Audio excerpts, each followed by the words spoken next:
All right, thanks folks for taking a look at this video. We're going to learn how to fix a leaky Fisher and paykel washer. As we go through this, I'll show you exactly what was leaking on this. There's many places that these can leak from, but this particular leak was from the drain hose, and what clued me into it was that really it was only leaking as the machine was draining, not necessarily when it was washing clothes. So moving on, jumping right into this, it's pretty easy to get into this machine. I think everybody that's worked on one of these knows this, but if you've never worked on it, there's really just two screws under these little white pull-out tabs that will allow you to pop this top up, and you'll be able to see under it. For this particular job, you're going to have to take the top off of the control panel. So there's two screws on the back panel here and here to pull that up and out of the way. And then, of course, you'll have to disconnect your water, both hot and cold. I just numbered mine 1 and 2, just so I wouldn't screw it up when I put it back into place. The other thing you'll have to do is disconnect and take the drain hose out, because that's the part that's actually failing. And to do that, there's a screw right here that you'll need to take out, as well as a small tab here that you press in to pop this whole assembly down into the washer itself. The part that I ordered was Fisher paykel 420126. I would recommend using this part. It comes with all the hardware, miscellaneous cables and wires. Pretty much you're replacing the entire drain hose as well as the mounts for the drain hose. There's some other hardware that goes with it. So I think it's well worth replacing all that.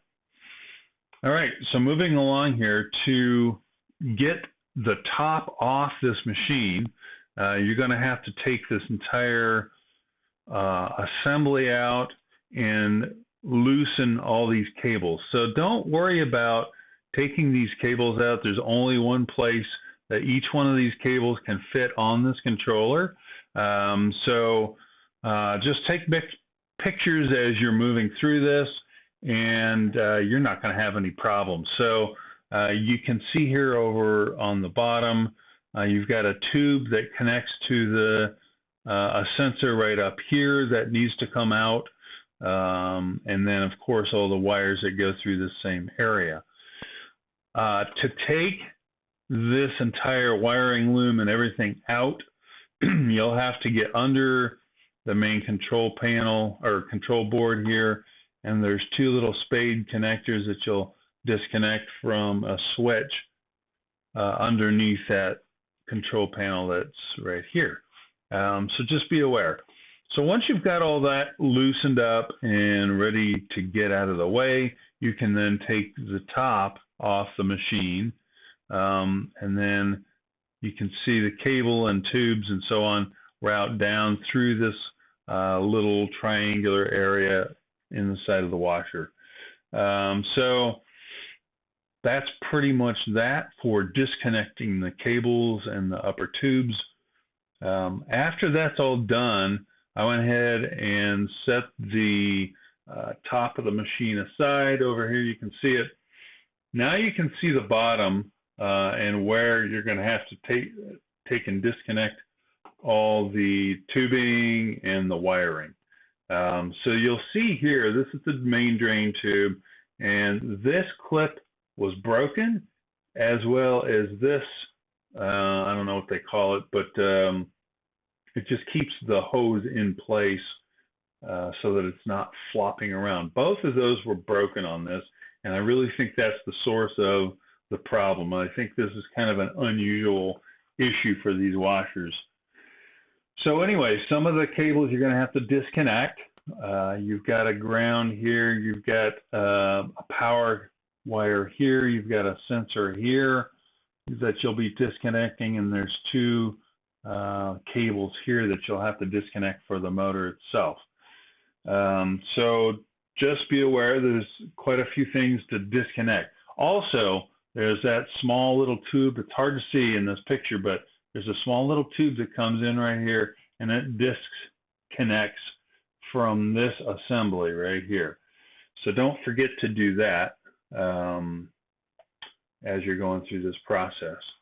All right, so I'm showing the main motor here to get this cabling out from under the main motor that you see right here. You'll have to undo these 4 bolts that hold the motor in place, and then you'll be able to get to the cables like I'm showing over here on the right hand side. So just as you're taking these cables out, obviously take pictures so you don't get confused putting it back together, but you can also label it, you know, yellow, blue, green right down here on the rotor itself. So feel free, I mean, definitely label everything that you can label as you go through this process. There's a little sensor here that you will also have to disconnect as well. So just some of the things you got to disconnect, and that's just another picture of the underside of the machine. Something to note that the hardest part of this whole process was actually getting this brown shield for the motor back into place properly up on the drum itself. So I just wanted to make that note. All right, so here we've got the main drain cable here. You can see the small clear tube that goes up to the control panel. You've got all the control panel cables here that connect to that end. Here's a brace that you'll be using. Here's another brace that you'll be using. Of course, this is the main outlet here from the pump. And here's all the connectors for the bottom side of this unit. All right, so you'll notice on the right-hand side of the screen that I've got a zip tie here. When I put this new cable in, for whatever reason, this did not fasten properly, and I suspect that is probably the root of the cause for this mount breaking and causing all my problems. Just be aware that you really need to make sure all those mounts are properly fastened when you put that new tube in. In the middle picture here, I'm just showing the routing of the main tube. It actually routes out through this hole right here. And then the rest of the cables and that small clear tube routes through the rectangular or triangular hole in the chassis of the washing machine. And it also connects to this little thing on the side of the tub. All right, so that gives you a good idea of what that's going to look like when you're done with the job underneath. Okay, so moving on to the next step. This gives you an idea how this hose runs up through the chassis. Again, this is the triangular area that the cables and that small tube route through. And there's the hole that the main drain tube comes out of the back of the washer with.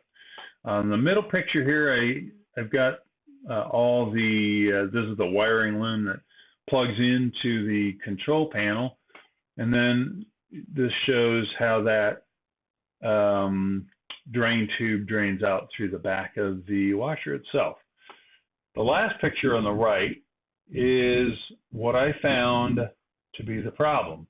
So that little hole, that little tiny hole there, when this thing was draining, was spurting enough water to cause a very wet floor, and that was kind of the cause of the problem. So with that tube not being fastened down and flopping all around, I think the stress just kind of eventually broke that, meaning that this is probably a very rare occasion unless those mounts break on a regular basis, which I don't think they do, but I'm just saying I think that's the root cause. So thanks for watching. I hope this helped everybody to kind of understand what's involved with taking this apart and how to fix this particular problem. All right, catch you on the next one.